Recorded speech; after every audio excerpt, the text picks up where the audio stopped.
قتیلہ کو آنکھ کھلنے پر مشلوں کی روشنی نظر آئی جو اسی خیمے کے درمیان میں گڑی تھی۔ اسے اپنا سر بھاری بھاری لگ رہا تھا۔ سر جھٹک کر اس نے اٹھنے کی کوشش کی، تبھی اسے ہاتھوں کے بندھے ہونے کا احساس ہوا۔ وہ کسمسا کر رہ گئی تھی۔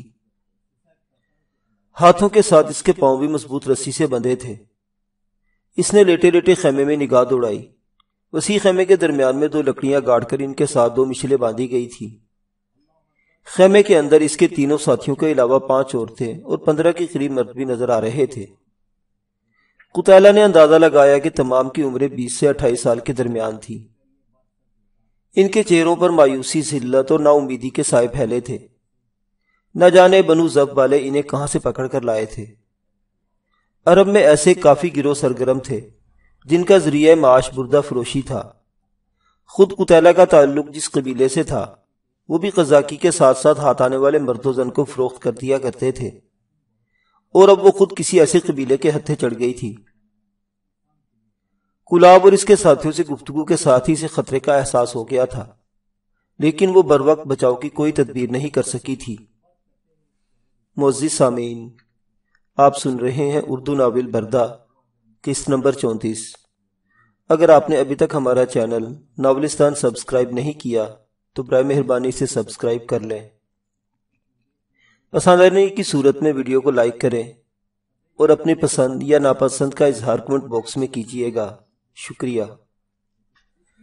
ملکان بن نول جو اس کے پہلو میں بندھا پڑا تھا، افسوس بھرے لہجے میں گویا ہوا، سردار زادی غفلت میں مارے گئے ہیں۔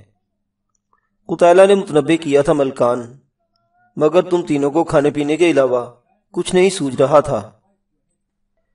ملکان نے منہ بنایا، آپ نے سرسری سے انکار کیا تھا اور بس۔ قتیلہ نے تمہیں ہوشیار رہنے کا اشارہ کر دیا تھا، لیکن تمہاری سمجھ میں قتیلہ کا اشارہ ہی نہیں آ سکا تھا۔ آپ واضح طور پر انکار کر دیتی۔ جب تک ان کی صحیح تعداد معلوم نہ ہوتی ایسا نہیں کر سکتی تھی، اور پھر قتیلہ کا خیال تھا کہ وہ اتنی جلدی نہیں کریں گے۔ قتیلہ بس ایسے موقع کی تلاش میں تھی کہ بھاگ نکلا جا سکے۔ ملکان نے حجت کی، اگر یہ بات تھی تو ان کی دعوت قبول کرنے کے بجائے بھاگا جا سکتا تھا۔ ملکان بن نول، تم تینوں کو جب تک قتیلہ سمجھا نہ لیتی تم بھاگنے پر تیار نہ ہوتے، اور بالفرض ہم بھاگ بھی پڑتے تب بھی انہوں نے ہمارا پیچھا نہیں چھوڑنا تھا۔ وہ حیرانی سے مستفسر ہوا، آپ کو کیسے محسوس ہوا کہ یہ لوگ غلط ہیں؟ ایک قزاق کے لیے اپنے ہم پیشہ کو پہچاننا مشکل کام نہیں ہے، بلکہ تم بھی تھوڑا سوچنے کی زحمت کرتے تو انہیں پہچان سکتے تھے۔ کلاب کی دعوت دینے کا انداز ایسا تھا جیسے وہ ہمیں ہر قیمت پر ساتھ لے جانا چاہتا ہے، اسی لیے تو اس نے اونٹ کے بھنے ہوئے گوشت اور عمدہ شراب کا دانہ ڈالا۔ اسی طرح اس خیمے کے سامنے رقبی جانب ایک مسلح پہرے دار شخص کھڑا تھا، اور میرے پوچھنے پر کلاب نے بتایا کہ یہاں وہ جانوروں کو بند رکھتے ہیں۔ کیا تم نے کبھی جانوروں کی پہرے داری پر مسلح شخص کو کھڑے دیکھا ہے؟ اور بھیڑ بکریاں تو دائیں بائیں چرتی نظر آ رہی تھی، تو اندر کون سے جانور بند تھے؟ پھر ان کے ساتھ نہ کوئی عورت نظر آ رہی تھی اور نہ بچہ۔ صاف معلوم ہو رہا تھا کہ یہ لوگ وہ نہیں ہیں جو خود کو ظاہر کر رہے ہیں۔ قتیلہ نے اطمینان بھرے انداز میں اپنا مشاہدہ پیش کیا۔ ملکان تحسین آمیز لہجے میں بولا، بلا شک و شبہ آپ سردار زادی ہیں۔ اچھا، آپ یہاں سے نکلنے کی سوچو۔ قتیلہ کی آواز سرگوشی میں ڈھل گئی تھی۔ وہ استہزائی لہجے میں بولا، ظالموں نے اتنی سختی سے جکڑا ہے کہ ہلنا جلنا بھی دشوار ہو گیا ہے، نکلنے کی کیا سوچوں؟ وہ معنی خیز لہجے میں بولی، اچھا، ذہنی طور پر تیار رہنا، قتیلہ جلد ہی لوٹے گی۔ آپ کئی کب ہیں جو لوٹیں گی؟ ملکان نے حیرانی ظاہر کی۔ قتیلہ کو نہیں معلوم تھا کہ تم اتنے بدھو ہو گے، اس نے منہ بنایا۔ ملکان ہکلایا، میں واقعی کچھ نہیں سمجھا۔ ملکان، کیا قتیلہ خوبصورت ہے؟ ملکان کو لگا وہ موضوع سے ہٹ رہی ہے۔ اس نے گردن موڑ کر قتیلہ کے پرکشش چہرے کو گھورا جو مشلوں کی روشنی میں عجیب سحر انگیز منظر پیش کر رہا تھا۔ 2-3 لمحے اسے گھورنے کے بعد اس کے لبوں سے پھنسی پھنسی آواز نکلی، جواب آپ کو معلوم ہے تو بس جان لو جلد ہی قتیلہ کا بلاوا آنے والا ہے۔ قتیلہ نے سردار کی آنکھوں میں ناچتی ہوس ساتھ ساتھ دیکھ لی تھی۔ قتیلہ کو تنہائی میں بلا کر قتل ہونے والا یہ تیسرا سردار ہوگا۔ اسی وقت خیمے کا پردہ ہٹا کر 3 آدمی اندر داخل ہوئے۔ چوتھا ان کے ہمراہ کلاب تھا۔ ایک نے ہاتھ میں 2 رکابیاں اٹھا رکھی تھی جن میں اونٹ کا بھنا ہوا گوشت تھا، باقی 2 مسلح تھے۔ کلاب سیدھا قتیلہ کی طرف بڑھا۔ سردار زادی، کہا تھا نا ہمارے پاس ارغوانی شراب اور اونٹ کا بھنا ہوا گوشت موجود ہے۔ شراب تم لوگوں نے پی لی تھی، اب گوشت لایا ہوں۔ اس کے لہجے میں استہزاء کا عنصر نمایاں تھا۔ وہ ہونٹ چباتے ہوئے بولی، قتیلہ دھوکہ دینے والوں کو معاف کرنے میں بڑی بخیل ہے۔ معافی تو آپ نے مانگنی ہے سردار زادی، ابھی تھوڑی دیر بعد آپ کا گڑگڑانا اس خیمے میں بندے تمام مرد سن رہے ہوں گے۔ یہ کہہ کر وہ ایک لمحے کو رکا اور پھر غلاظت بھرے لہجے میں بولا، شاید لڑکیوں کو سنائی نہ دے کہ وہ بیچاری خام خواہ چیخو پکار میں مشغول ہوں گی۔ بات کے اختتام پر وہ نیچے بیٹھا اور قتیلہ کے ہاتھوں کی بندشیں کھولنے لگا۔ ہاتھ آزاد ہوتے ہی وہ اطمینان سے بیٹھ کر اونٹ کا گوشت کھانے لگی۔ اس کے 3 ساتھیوں کے ہاتھ بھی انہوں نے کھول دیے تھے، البتہ ان کے پاؤں اب تک بندھے تھے۔ تم لوگ گوشت کیوں نہیں کھا رہے؟ 3 ساتھیوں کو کھانے کی طرف ہاتھ نہ بڑھاتے دیکھ کر وہ تسلی دیتے ہوئے بولی، پریشان نہ ہو، قتیلہ تمہارے ساتھ ہے۔ کلاب نے استہزائیہ قہقہہ بلند کیا۔ سردار زادی، تمہارا اعتماد ظاہر کرتا ہے کہ آج تک تمہارا واسطہ کسی مرد سے نہیں پڑا۔ قتیلہ تمہاری بات سے متفق ہے۔ بلا شک و شبہ قتیلہ نے آج تک کوئی مرد نہیں دیکھا۔ اسبات میں سر ہلاتے ہوئے وہ گوشت کی موٹی بوٹی کے ساتھ نبرد و آزما ہو گئی۔ تمہاری یہ خواہش آج ضرور پوری ہوگی، بلکہ اس کثرت سے پوری ہوگی کہ تمہارے سارے گلے شکوے بھاپ بن کر اڑ جائیں گے۔ اس کی بات کا جواب دینے کے بجائے اس نے وہاں بدے دوسرے لوگوں کی طرف اشارہ کرتے ہوئے کہا، ان لوگوں کو بھی کھانا کھلا دیتے، انہیں پہلے کھلا دیا ہے رحم دل سردار زادی۔ کلاب اس کی باتوں سے خوب محسوس ہو رہا تھا۔ کلاب بن اسد، جلد ہی وہ لمحات آنے والے ہیں جب تم دعا کرو گے کہ کاش میں رحم دل ہوتی۔ کلاب عاشقانہ لہجے میں بولا، اتنے ظلم بھی اچھے نہیں ہوتے۔ قریب گوشت کھاؤ۔ ملکان اور عامر قتیلہ کے کہنے پر بے دلی سے کھانے لگے تھے، البتہ قریب اب تک پریشان بیٹھا تھا۔ کلاب نے قہقہہ لگایا، قریب بن فلیح، کھانا کھاؤ، تمہارے ساتھ بنو نصر کی سردار زادی موجود ہے نا؟ اس بار بھی قریب نے رکابی کی طرف ہاتھ نہیں بڑھایا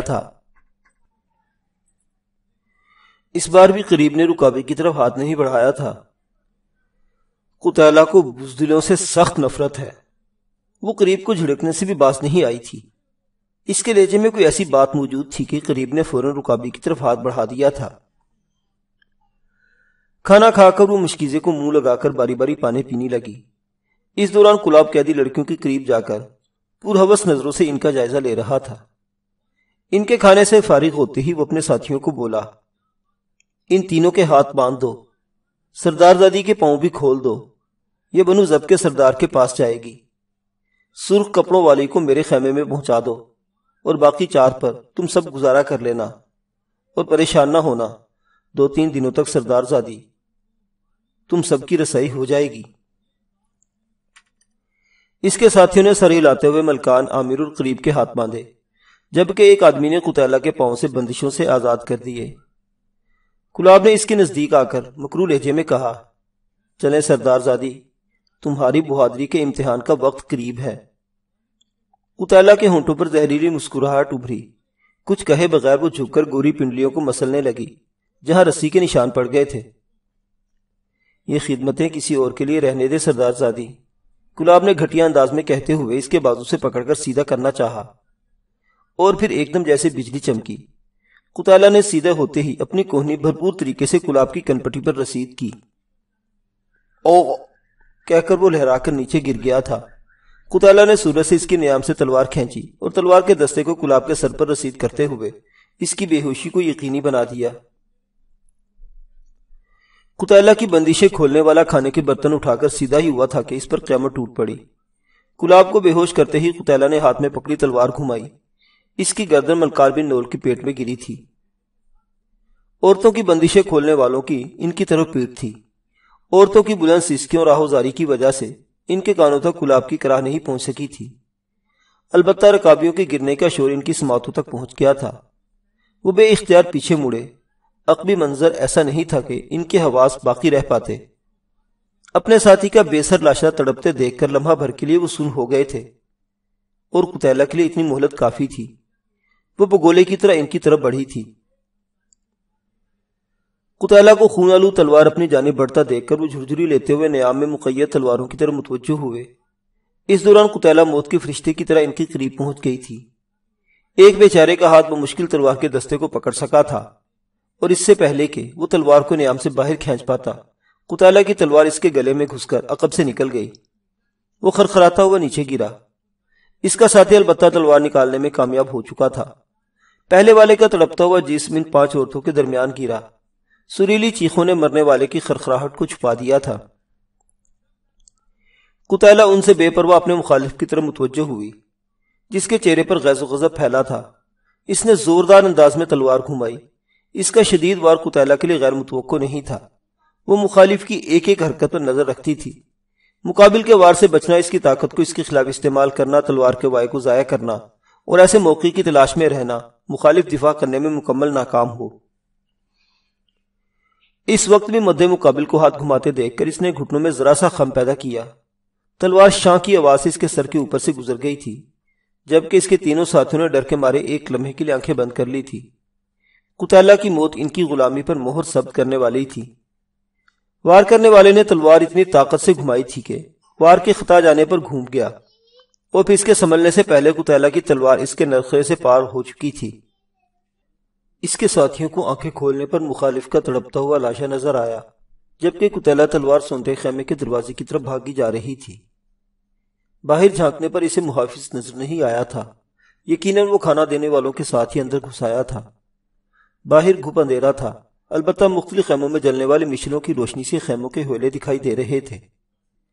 واپس اندر گھس کر وہ خیمے کے عقبی جانب کو بڑھی، لیکن اتنا اندازہ اسے ضرور تھا کہ وہاں بھی کوئی موجود نہیں ہوگا، کیونکہ اگر وہاں کوئی موجود ہوتا تو خیمے میں ہونے والی کھٹ پٹ کی سنگن لینے کے لیے اندر ضرور جھانکتا۔ عقبی جانب جھانکنے پر اسے اپنا اندازہ درست ہوتا دکھائی دیا۔ وہاں کوئی موجود نہیں تھا، البتہ تھوڑے فاصلے پر ایک آدمی گنگنانے کی آواز آ رہی تھی۔ شاید وہ رفع حاجت یا کسی اور کام سے وہاں سے دور ہٹا تھا۔ پردہ ہٹا کر وہ احتیاط سے باہر نکلے، دبے قدم آواز کی سمت بڑھنے لگی۔ وہ آنے والی موت سے بے خبر خیمے کی طرف پشت کیے صحرا کی چاندنی راتوں میں محبوب کی باہوں کی حدت کو یاد کر رہا تھا۔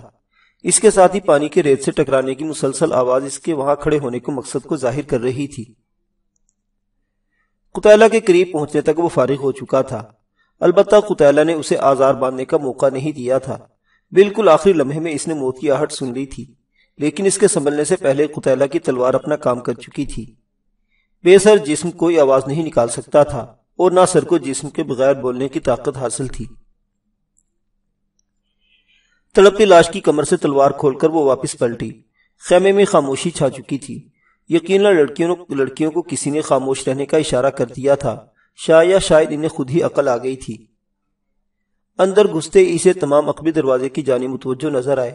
قتیلہ نے فوراً کلاب کی کمر سے مدا ہوا خنجر کھول کر ملکان بن نول کی بندشیں کاٹی، اور پھر قریب اور عامر کی طرف بڑھ گئی۔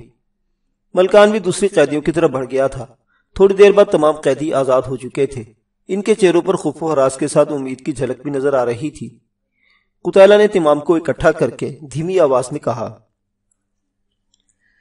گھبرانے کی ضرورت نہیں، قتیلہ تمہارے ساتھ ہے۔ اب ہم نے باقیوں کو ختم کرنا ہے۔ تم میں سے کون کون لڑنا جانتا ہے؟ تمام مردوں نے ہاتھ کھڑے کر لیے تھے۔ شاباش، ہمارے پاس 5 تلواریں اور 3 خنجر ہیں۔ اس نے فی البور وہ تلواریں اور 7 خنجر مردوں میں تقسیم کر دیے۔ 8ویں تلوار اس نے خود پکڑ لی تھی۔ تمام غفلت میں پڑے ہیں، کوئی رعایت نہ کرنا۔ مجموعی طور پر 8 خیمے ہیں۔ شرقی جانب کے 4 خیموں پر ہم اکٹھا حلہ بولیں گے، اور پھر غربی جانب کے 4 خیموں کی خبر لیں گے۔ کوشش کرنا کوئی شور مچا کر باقیوں کو متوجہ نہ کر سکے۔ کیا تمام کی سمجھ میں میری بات آ گئی ہے؟ اس کی آواز دھیمی تھی، مگر پورے اعتماد انداز ظاہر کر رہا تھا کہ وہ قیادت ہی کے لیے بنی ہے۔ سب نے اس بات میں سر ہلا دیا تھا۔ اس کے 3 ساتھیوں کے علاوہ وہاں 14 مرد موجود تھے۔ اس نے 2 مردوں کو کلاب کی مشقیں کسنے کا حکم دیا اور باقی 12 مردوں کو 3-3 4-4 کی ٹولیوں میں بانٹ دیا۔ اپنے تینوں ساتھیوں کے حوالے اس نے ایک ایک ٹولی کی اور خود چوتھی ٹولی سنبھال لی تھی۔ 2 مردوں کو عورتوں کے ساتھ وہاں رکنے کا کہہ کر وہ باقیوں کے ساتھ خیمے سے باہر نکل آئی۔ خیموں کی روشنی ان کی بہترین رہنمائی کر رہی تھی۔ اس نے ہر ٹولی کو اس کا مخصوص خیمہ دکھایا اور تمام اپنے ہدف کی طرف بڑھنے لگے۔ خیموں کے درمیان 10-15 قدموں سے لے کر 25-25 قدموں کا فاصلہ تھا، اور اس کی وجہ یہ تھی کہ تمام نے دن کی دھوپ سے بچنے کے لیے خیمے درختوں کے نیچے لگائے ہوئے تھے، اور درختوں کے پھیلاؤ کی وجہ سے انہیں خیمے بھی فاصلے پر لگانے پڑ گئے تھے۔ معزز سامعین، عرب و عجم کی یہ حدیث داستان ابھی جاری ہے۔ بقیہ واقعات اگلی قسط میں۔ دیکھتے رہیے ناولستان، اسلامی اور تاریخی کہانیوں کا مرکز۔ اللہ حافظ۔